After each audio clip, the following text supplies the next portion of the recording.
no feeling more intense than starting over. Oh. If you deleted your homework the day before it was due, as I have, or if you left your wallet at home and you have to go back after spending an hour in the commute. If you won some money at the casino and you put all your winnings on red but it came up black. No. You got your best shirt dry cleaned before a wedding and then immediately dropped food on it. If you won an argument with a friend and then later discovered that they just returned to their original view, starting over is harder than starting up. If you're not ready for that, like if you've already had a bad day, then what you're about to go through might be too much. Feel free to go away and come back. I'll be here. Alright, thanks for coming with me on this trip. I'll understand if you have to take a break. Just find a safe place to stop and quit the game. Don't worry, I'll save your progress, always, even your mistakes. This game is a homage to a free game that came out in 2002 titled Sexy Hiking.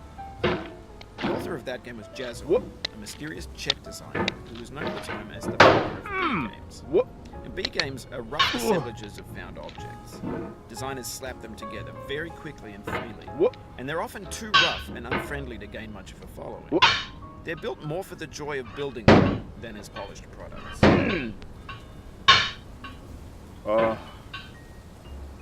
In a certain way, Sexy Hiking is the perfect embodiment of a B-game. It's built almost entirely out of found and recycled parts, and it's one of the most unusual and unfriendly games of its time. In it, your task is simply to drag yourself up a mountain with a hammer. And that act of climbing, in the digital world or in real life, has certain essential properties that give the game its flavor. No amount of forward progress is guaranteed. Some cliffs are too sheer or too slippery, and the player is constantly, unremittingly in danger of falling and losing everything. Anyway, when you start Sexy Hiking, you're standing next to this dead tree that blocks the way to the entire rest of the game. It might take you an hour to get over that tree. A lot of people never got past it. You prod and you poke at it, exploring the limits of your reach and your strength, trying to find a way up and over. And there's a sense of truth in that lack of compromise. Most obstacles in video game worlds are fake. You can be completely confident in your ability to get through them once you have the correct method or the correct equipment or just by spending enough time. In that sense, every pixelated obstacle in Sexy Hiking is real. The obstacles in Sexy Hiking are unyielding, and that makes the game uniquely frustrating. But I'm not sure Jazzo intended to make a frustrating game. The frustration is just essential to the act of climbing, and it's authentic to the process of building a game about climbing. A funny thing happened to me as I was building this mountain. I'd have an idea for a new obstacle, and I'd build it, test it, and it would usually turn out to be unreasonably hard. But I couldn't bring myself to make it easier. It already felt like my inability to get past the new obstacle was my fault as a builder. Imaginary mountains build themselves from our efforts to climb them, and it's our repeated attempts to reach the summit that turns those mountains into something real.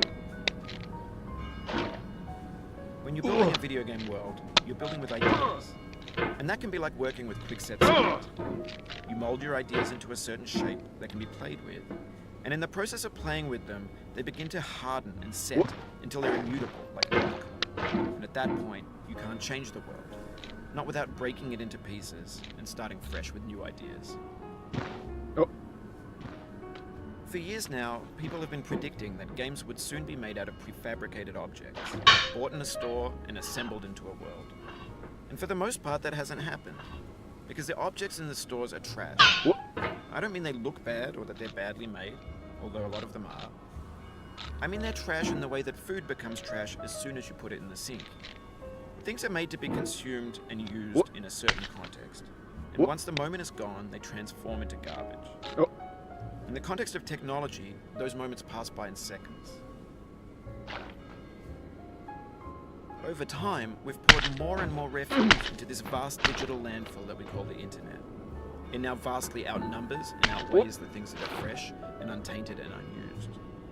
When everything around us is cultural trash, trash becomes the new medium, the lingua franca of the digital age. And you can build culture out of trash, but only trash culture. B games, B movies, B music, B philosophy. Maybe this is what digital culture is.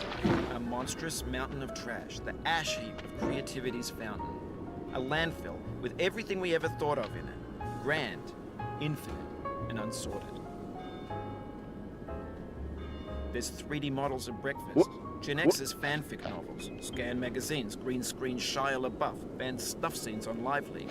Facebook's got lifelike bots with unbranded adverts and candid shots of Kanye and Taylor Swift mashups, car crash epic failed GIFs, Russian dashcam vids, discussions of McRibs, discarded, forgotten, unrecycled, muddled, rotten, untitled.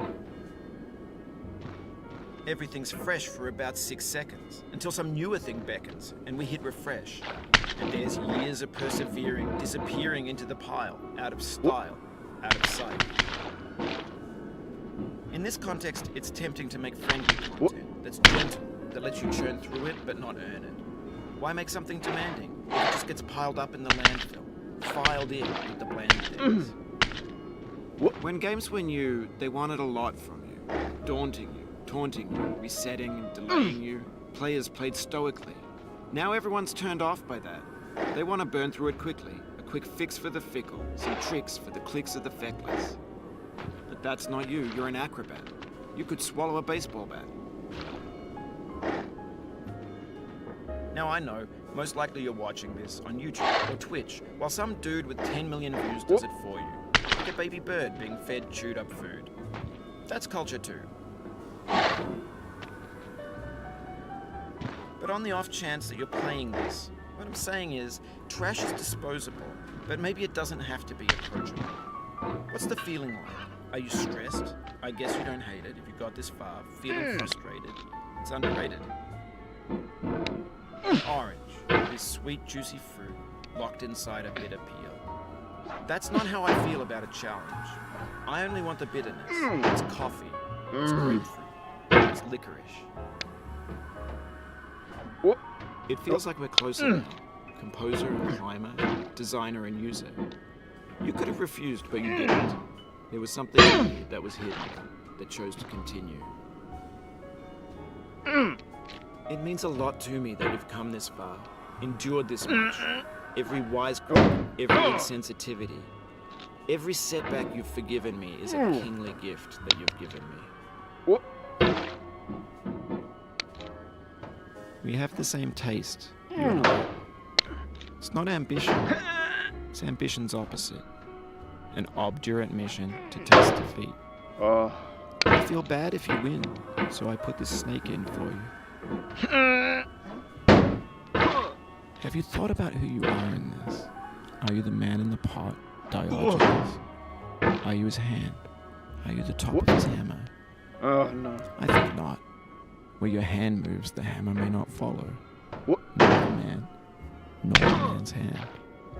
In this year's will, his intent, the embodied resolve in his uphill ascent. Now, you've conquered the ice cliff, the platforms, the church, and the rectory, the living room and the factory, the playground, the construction site, the granite rocks, and the lakeside.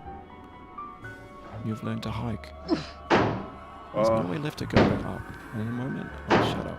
But let me say, I'm glad you came.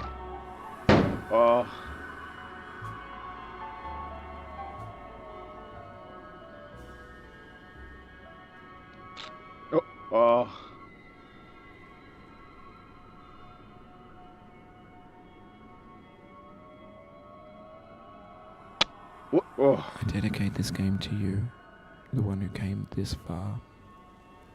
I give it to you with all my love.